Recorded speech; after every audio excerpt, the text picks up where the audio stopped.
the 8th day,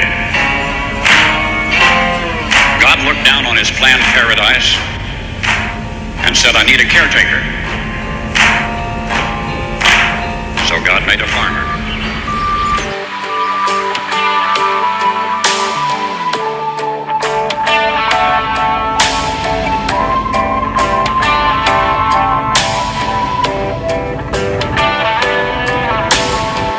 Talk about an uphill battle, 2,000 acres of beans and cattle. But he don't ever get rattled, he just goes till the sun goes down. Hydraulic fluid on his jeans, red dye diesel and 10 rows between. A cold one on the porch and a good night's sleep. Y'all hold him up.